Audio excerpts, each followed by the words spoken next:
Hey guys, welcome back to my channel and welcome back to another mini blog. গলা শুনে বুঝতেই পারছো গলার অবস্থা খুব খারাপ। যাই হোক, এটা হচ্ছে কালী পুজোর দিনের মিনি ব্লগ। আমরা সন্ধে সন্ধে বেরিয়ে পড়েছি বাড়ির সবাই মিলে বাঁকুড়া ঠাকুর দেখার জন্য। যারা আমার আগের মিনি ব্লগগুলো দেখেছো তারা জানো এটি ইঁদপুরের কালী মন্দির। কাল ভূত চতুর্দশীর দিনে এখানে এসেছিলাম, কিন্তু ভূত চতুর্দশীর দিনে কোনো ভিডিও বানানো হয়নি। তো আমরা এখন চলে এসেছি বাঁকুড়ার লোখাতড়া মহাশ্মশানের পুজোয়। এখানে দেখছো কি সুন্দর লাইটিং করেছে না?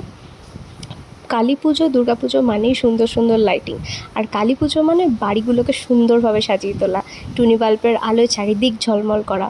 সুন্দর লাগে না? এখানে কত বড় মেলা বসেছে দেখছো, অনেক বড় মেলা বসেছে। পুরো মেলাটা আমরা ঘুরে দেখিও নি। এখানে প্রচুর স্টল বসেছে, হার কানের জুয়েলারিজ প্রচুর স্টল বসেছে, আর চারিদিকে যেখানেই তাকাচ্ছি সেখানেই দেখতে পাচ্ছি ঝিলিবিলি বেলুন। আমি দুর্গা পুজো একটা ঝিলিবিলি বেলুন কিনেওছিলাম। ঢুকে গেছি ভেতরে, এখানটা দেখছো কি সুন্দর ডেকোরেশন করেছে। আর এখানে রয়েছে মায়ের প্রচুর ভিড় হয়েছিল সেদিন। এই গাছটাকে দেখো কি প্যান্ডেলটা বানিয়েছে মেইনলি রাজস্থানের কোনো প্রাসাদের আদলে, রাজস্থানি স্টাইলে ডিজাইনটা করেছে। তো এত ভিড় ছিল যে আমরা মণ্ডপের ভেতরে ঢোকার প্রচুর চেষ্টা করেছিলাম, কিন্তু আমরা মণ্ডপের ভিতর ঢুকতে পারিনি।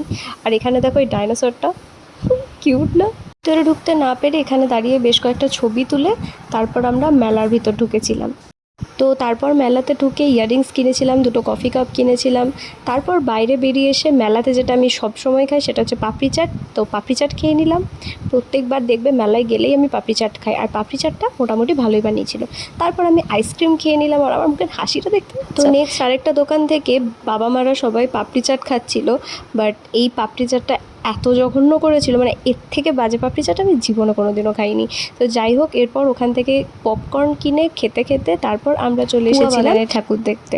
তো পুয়া বাগানের এখানে এই যে চেন লাইটিংটা, এর উপরের লাইটিংটা করা আছে না, এই লাইটিংটা দেখতে আমার পুয়া বাগানের শ্মশানকালী মন্দিরের এই প্যান্ডেলটা করেছিল। সাইডে মেলাও বসেছিল ছোটোখাটো, আর এই হচ্ছে মাতৃমূর্তি। এরপর আমরা সোজা বাড়ি ফিরে এসেছিলাম। তো আজকের ব্লগটা এই অবধি, দেখা হচ্ছে নেক্সট কোনো একটা মিনি ব্লগে। Till then by.